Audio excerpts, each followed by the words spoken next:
So my second presentation is sleep hygiene in relation to post-viral fatigue. So again, I'm Selina Walters from an occupational therapist from the Havering Learning Disability team. So what we're going to cover in this presentation is looking at why is sleep important, sleep and post-viral fatigue, general practical tips, what to do if you're sleeping too much, or what to do if you're not sleeping enough. And we're going to look at some relaxation techniques. I'm also going to talk a little bit about the sleep cycles, because I think that's important just as a background knowledge to have when we're talking about sleep. And we'll look at sleep diaries. This advice is in the context of post-viral fatigue, but really sleep advice is helpful for anybody who wants to try and improve their sleep or alter their sleeping habits or patterns. So it's really good to think about anyway. And it's also important to know that as with anything really, one size doesn't fit all. So you need to find out what works for you, and it can be a little bit of trial and error. So why is sleep important? Well, when recovering from post-viral fatigue, or in fact, if you have the actual virus, you're going to need more sleep and rest. And sleep's going to be really important during this time for your body to repair itself and for you to recuperate and build your energy. So when we're looking at sleep, we want to think about the amount of sleep you have, when you're sleeping, the quality of that sleep, and then that will influence how fatigued you feel. And how you manage your sleep can positively or negatively influence your recovery.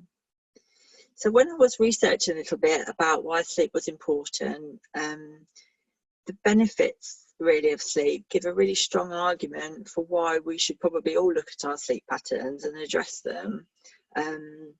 Because sleep's really important for so many things. So it's when your body physically repairs and protects itself, and it's important for mentally processing information and consolidating your information, and also for developing memories.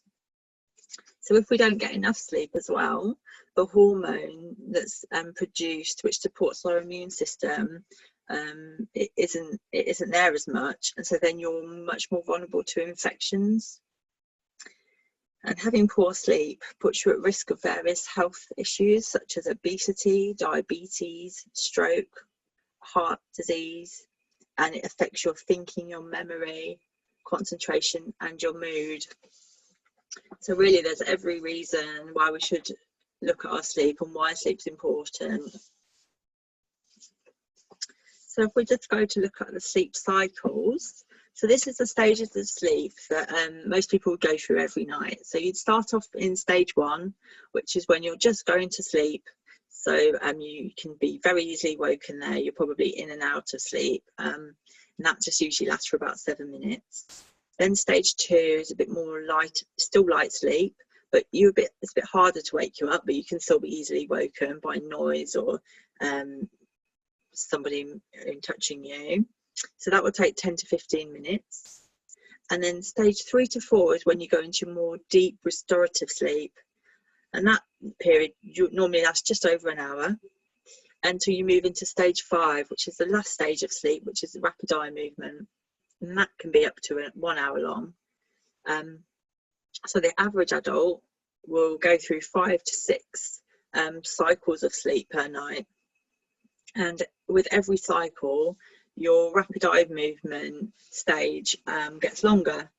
So it is really important to have uninterrupted sleep so that you can get through stages 1 and 2 and into the deep restorative sleep and the rapid eye movement sleep stages. For the deep sleep stage is when your body works to repair any damage to muscles or tissues, boost your immune system, and builds up energy for the next day. The rapid eye movement stage is when you dream, and it's when the information from the previous day is consolidated and when you form memories. So I just thought that was interesting to have there to look at, just to think about really in the background as we go on to think about sleep. So sleep and post-viral fatigue. So unrefreshing, poor quality sleep and feeling increased sleepiness are all associated with post-viral fatigue.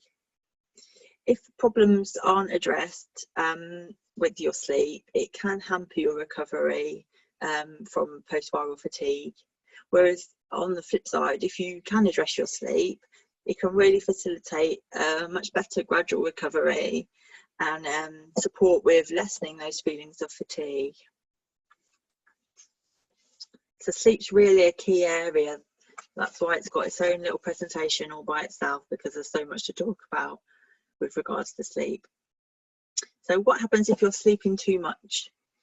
So like I was saying, it's natural initially to need to sleep more when you're recovering. Anyone, you know, when you feel sick in general, you need to sleep and rest and recuperate. But if that sleeping too much continues, oh, press the thing again, it becomes more of a problem. So the extra sleep that you're getting if you're sleeping too much, it doesn't help you. In fact, it makes you feel worse. So you're just not getting the benefit from the sleep, and it's actually detrimental to you. It can affect your body clock and make recovery much more difficult. So there's different things you can do to try and combat sleeping too much. So the first thing is to acknowledge that it's unhelpful. This can be really tricky, this first step, because you're having to go against what your body's telling you, really. Your body's telling you you're sleepy, so then naturally you feel like you need to sleep, and you wake up and you're still sleepy, so you go back to sleep, and that can just be a cycle where you're literally sleeping all the time. So you need to try and break that and try to tell yourself that it's unhelpful, it's really not good to sleep too much, and then you can try in little steps to combat it and work towards sleeping less. So the second thing you can do is use different sleep hygiene techniques, which we're going to talk about in the rest of the presentation. But the third thing you can do is to initially try and start regulating your sleep-wake cycle. Because if you're sleeping too much, it's likely that you're sleeping a lot in a day. Some people's sleep patterns get flipped, so you might be awake all night and sleep all day. Or you could go to sleep normally at night, but sleeping longer in the afternoon, sleep in late. So what you want to try and do is get back to what we'd call a more normal sleep pattern. So going to bed of an evening and waking up in the morning. One way to do this is to use a sleep diary initially to see what your patterns are. We are going to talk a bit more about a sleep diary later. But one way you'd want to do it is to use an alarm initially. So let's give an example. Say like you're waking up at 2 in the afternoon and you'd like to wake up earlier than 2 because you're missing out a lot of the day, and then by the time you wake up then you've missed out on breakfast and lunch, and then your body doesn't know what's happening really. So you're waking up at 2. What you'd want to start doing is using an alarm to just set it for 2 o'clock initially, so you're regulating that 2 o'clock wake up. It won't matter in this period if you wake up a bit before 2, as long as you don't wake up later. You've got your alarm, so the latest you're going to wake up is 2. When you've done that for a week or 2, then you can move the alarm earlier, so 5 minutes earlier. So you would set it for 1:55, and then you do that for another week, sometimes 2, it depends. And then after that you'd set it for 5 minutes earlier. So after 4 weeks you'd be setting it for 1:50, 10 to 2.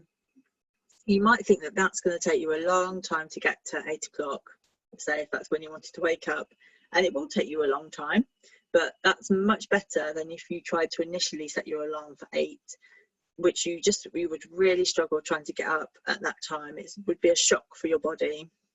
So when we're thinking of managing our fatigue and our sleep, it's very, very important to go really gradually and to gradually move it back up a bit. If you find, everybody is different, so if you find that you're doing it in 5-minute increments, and actually you're feeling completely fine with it, you could try doing it in slightly bigger increments, so maybe 10 minutes every week, but it's be up to you really to see how you feel. Your body shouldn't notice is the idea, and before you know it, you'll be waking up 2-3 hours earlier with no negative effects from it, and you'll be feeling a lot better. It is all a very gradual process. You can't rush anything, because you'll be taking steps forward, you know, and then more steps back. It's better to just go in a gradual pace forward. So on the flip side, what happens if you're sleeping too little? So a lot of people can have trouble either getting to sleep initially, or once they are asleep, staying asleep. And the problem when we think about the sleep cycles there is if you have problems staying asleep, you're never going to get into the deep sleep, especially not the REM sleep, which you really need to. So it's a really important thing to try and combat. So again, a good plan is to use your sleep hygiene techniques, which we will be talking about in a minute. But otherwise, if you have trouble falling asleep, it's good to think about your wind down routine.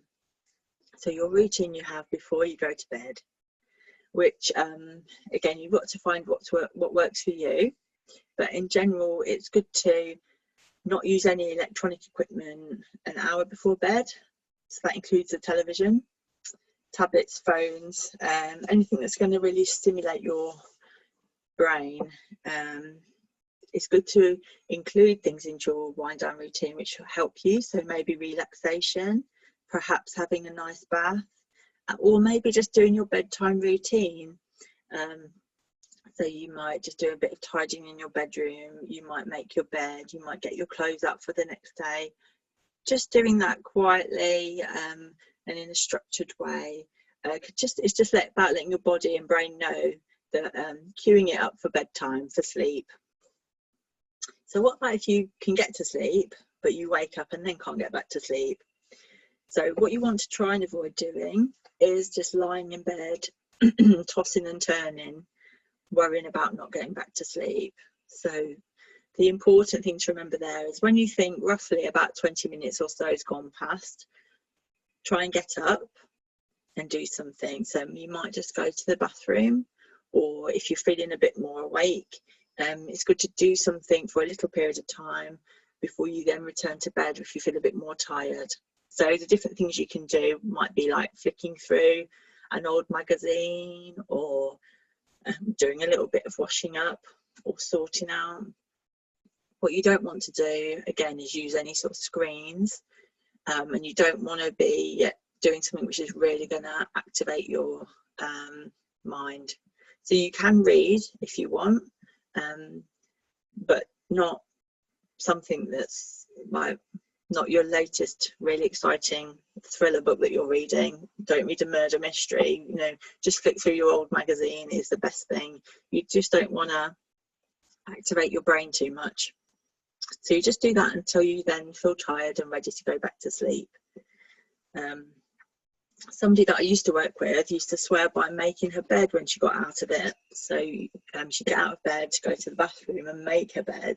And then when you get back in, it feels like starting afresh, which is really good because it breaks that sleep worry cycle. So if you're in bed worrying about how long you're going to get to sleep if you go to sleep now, it's just you're never going to get to sleep because you're working yourself up, which is where relaxation can help. It's also important not to clock watch. So if you've got an alarm clock in your bedroom, it's fine to have an alarm clock obviously, but just turn it so you can't see it from your bed, so you can't keep checking the time. And if you've got a phone, don't keep it by your bed because then it's too tempting to just have a look at it and see what time it is. It's good not to know what time it is, then you don't have to worry about the time. So we'll go on to this sleep hygiene, which just means like sleeping tips, things you can do for a better night's sleep. So good to get some morning sunshine. It doesn't matter if it's not actually sunny, just light, morning light. You could go outside, sit by the window. It's just really good to reset your body clock, and it helps you with sleeping at night time. Similar with the post-viral fatigue presentation, it's important to avoid stimulants. So caffeine, nicotine will all keep you awake, whereas alcohol impacts on your quality and your quantity of sleep. So if you must have stimulants, try and have only a little bit, and in the morning. Avoid screens before bed. So I think that's quite well documented now about the blue light from screens. I think you can put it onto night mode, but it's better really just not to use them at all in the hour before bed or when you're in bed. So the blue light from those screens interferes with the hormones that are produced that make us sleepy, and it also, activates your mind. And it's good to keep your bedroom for sleep. So what you don't want to be doing is sitting in your bed, working in your bed, watching TV in bed. It's fine to read in bed, but anything else, try and do that somewhere else. Even just try and keep your whole bedroom really for going to bed, because then you're just letting your body associate it with sleep. If it's only associated with sleep, your bedroom, then it's going to be easy for you to sleep there. Whereas if you've been working in there, it's just not going to be helpful. So just go on to some more tips. It's good to keep your bedroom cool, dark and quiet. It's good to get a bit of exercise. So doing even just a gentle walk or some stretching, it can help with feeling tired, but not to, don't overdo it, like we said before, but it can help you with sleeping at night. It's good to get a balance about what you eat and drink before you go to bed. Like it says there, you don't want a really full meal, but you want enough of a meal that you're not going to wake up hungry or thirsty. But you don't want to drink too much, so you're going to need to get up and go to the toilet multiple times. So you need to find out what's a good balance for you. And then, like I say, some people like a really quiet environment, whereas other people might like a little bit of gentle music. Or the Sleep Council, which I've got a link to at the end of the presentation. They do something called nodcasts, which are just free to click on the online, and I think they last for about an hour.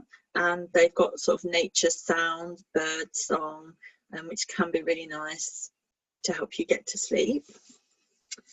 So there's a link at the end to that. So here are two examples of a sleep diary on this screen, this page and the next one. This one's a morning one, and the next one's for one you complete in the evening before bed. So these are free to download from the Sleep Council website. It can be a really helpful place to start if you think you've got problems sleeping or you feel more tired, but you're not really sure what's going wrong. These can help you to look at your routine, your habits. You'll be able to see any patterns which emerge and maybe where any problems are, so then you can target that and hopefully get a little bit better with your sleep. So this one addresses different lifestyle choices, so how much caffeine or alcohol you've had, what exercise you've done, what your routine's been like, how long it's taken you to fall asleep, times you've woken up, and can you work out if anything did disturb you, so maybe something in the environment, or perhaps it's your worrying thoughts. In the evening, the one you do in the end of the day is similar, but you just write about what's happened in the day. So you might include information on any naps that you've had, any medication you've had, your mood and your bedtime routine. I don't think I mentioned earlier actually about naps, because when you're thinking about the sleep cycles, it's important to only sleep in a day, if you really need to, for 20 minutes maximum. So it's good to set an alarm, because in that way you're just staying in the light sleep, you're not going into the deeper sleep. Because if you, in the day when you're having a nap, if you find yourself sleeping longer than 20 minutes and you're going into the deep sleep, when it is time to wake up from your nap, you're going to be find it difficult to wake up. You're going to feel groggy and not particularly refreshed because you've woken up midway through your deep sleep. Whereas if you're just in a light sleep, it's easier to wake up from, and that's when you'll feel the benefit if you really do need a nap. So try and keep it short and sweet. So we'll come on to relaxation now. So relaxation, if you're going to put it into your day somewhere, it's really beneficial for helping sleep. So even if you don't do it at bedtime, you could do a little bit of relaxation after breakfast, and the carryover effects will still be there when you come to go to sleep at night. And like I said earlier, relaxation is a skill to learn. So the more you do it, the more your body's going to remember what to do. And then you'll be able to use it as well if you need to, if you're in bed, because obviously it's very helpful if you do it. If you're having trouble getting to sleep, if you do it in bed, it can help you relax. It can help you combat negative thinking as well. So we're going to think about different types of relaxation. And the simplest introduction to relaxation is how all relaxations start, really, is through breathing techniques. So if we focus on our breath, it helps you focus your mind and increase your oxygen into your body to relax your muscles and therefore relieve tension. So if you're going to do a breathing technique, you need to make sure that you're comfortable, you're wearing comfortable clothing, you're not going to get interrupted. And there's different techniques here. So there's a counting technique, which we'll do on the next slide. Square breathing, which we'll also do in a little bit of time. Imaginary balloon breathing and guided visualization. So guided visualization is something that, if you're into relaxation, it can be a really, really fun thing to do. It's when you listen to somebody taking you through a visualization. So you'd start off with breathing, and then they'd guide you into imagining that you're maybe walking on a beach, walking through a forest, floating on a cloud, and you think about what you can hear, what you can see, what you can smell, and what you can feel and touch. And it can be really lovely. There's loads on the internet that you can find and do, like on YouTube, if you are into that, if you find that you like it. So I'll just talk you through the imaginary balloon breathing, which is a nice way to start as well. So when we're breathing, obviously everybody knows how to breathe. We do it all the time, but most people take a bit of a shallow breath. So this is when, if you have your hand on your chest would rise and fall with your breath, because you're only using the top bit of your lungs there. So what you want to do with a relaxed breath is to use your whole lungs. So and to breathe deeply into your lungs. So that's where, if you have one hand on the top of your chest and one hand on your tummy, when you breathe in, you should feel your tummy expand. So your lower hand should go out when you breathe in and go in when you breathe out. And your top hand shouldn't really move too much, a little bit, but not as much as it would do if you were just doing a shallow breath. So with the imaginary balloon, it just makes it easier to think about your breath going in. So what you'd want to do is breathe in through your nose with your hand, one hand on your chest and one hand on your tummy. You breathe in through your nose, and hopefully your lower hand should expand as you're inflating that balloon that you've got in your tummy. And then when you breathe out, your balloon's deflating. So it's inflating and deflating. And you can just do that a few times, and it just can be a really nice thing to do if you've got, a minute and you just think, oh well, if I'm taking one of your rest breaks, you could do that. You can use music sometimes. People like to use music when they relax, but it is important that it's not something that's emotive for you, so not something that you're emotionally attached to. I keep doing that, don't I? Something gentle or nature sounds. Some different breathing can help if you feel anxious or stressed as well. It can just help to calm you down, especially the square breathing, which we'll look at in a minute. And I should say, with any sort of breathing technique, you know yourself, and you should only do it for a short period of time. If you start to feel short of breath or you feel dizzy, then stop doing the breathing technique and just return to breathing normally. And then you can come back to it and try it again at a different time. Maybe don't do it for so long, or try a different technique. So this technique here I'm going to talk us through is called the calming breath. This is on the NHS website, so just nhs.uk. So you want to do it either in lying or sitting, making sure that you feel comfortable. So I'll just talk us through it. So what you do is you let your breath flow as deep down into your belly as is comfortable without forcing it. Breathing in through your nose and out through your mouth. So you just do that a few times. Just get into breathing in through your nose and out through your mouth. Breathe in gently and regularly. And this is where some people find it helpful to count. So if you breathe in and count 1, 2, 3, 4, 5, and then let it out 1, 2, 3, 4, 5. You might not be able to reach 5. You could just do to 3. So I think that cut out a little bit then. So we're just going to do this one again. So I think you've got that you breathe in through your nose and out through your mouth. So I'm just going to count you in, breathing in. So 1, 2, 3, 4, 5, and then breathe out 1, 2, 3, 4, 5. Now you might not be able to get to 5. You might want to just count to 3, or you might not want to count at all, which is fine. And you want to keep doing it for 3 to 5 minutes, or like I said, stop if you start to feel dizzy or out of breath. So this next one is a favourite one of mine, called square breathing. So this one's really nice, I think, because it's something you can focus on. So you can, if you want to do it, you either imagine a square in your head, or you can find a square anywhere, which is really handy, or a rectangle. It doesn't have to be a square.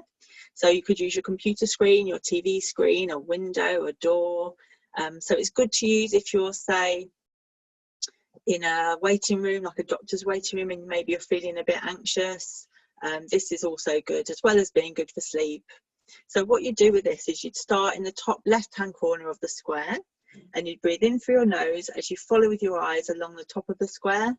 Then you hold your breath as you follow down the side, breathe out along the bottom, and then just pause until you get up to the top again. And you can do that a few times.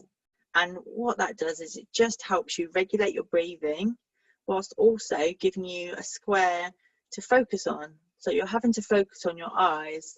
So then if you do have any worrying or negative thoughts, they're less easy to get in the way there. I should also say, with any sort of breathing technique or relaxation technique, if you find that your mind wanders and you're thinking, what am I having for dinner tonight? Don't worry, just bring it back to your relaxation. It doesn't matter how many times you have to bring it back. You'll still be getting the benefit of sitting there, having some relaxation. The more you do it, the easier it is for your mind to focus on what it is that you're doing. But don't worry if you find it difficult to begin with. I think everybody does. So moving forward, you need to continue with any techniques that have helped you, and keep being mindful of the sleep hygiene advice, really. You know, if things have helped, don't stop doing it. I mean, you might not have to, you might start off doing relaxation every day, and you might find that as you start to feel a little bit better and your days get busier, perhaps it's every other day or once a week, or maybe change for a different type. But just keep trying to do things which help you. If you don't see any improvement in your sleep after a while, you've given it time, you've tried different things, and you're still either sleeping too much, not sleeping enough, having difficulty with sleep, or feeling unrefreshed after you've slept, go and see your GP. They can help you further, or they might be able to refer you, if appropriate, to a specialist sleep clinic. And then the last page here is just some acknowledgements. So I used some information here from the Sleep Council website, which has also got the links to the diaries to download and the nodcasts, which is all the nature sounds that can help you sleep. They're just free to download. There's also a couple of NHS sites. So they've got Every Mind Matters and Sleep, and then one about ways to relieve stress, which is where the breathing technique is from. And again, I've put the Headspace app on there, which is good to use for relaxation. So I hope you found that helpful. And again, if you've got any questions, hopefully my colleagues will be able to answer them for you. And thank you very much.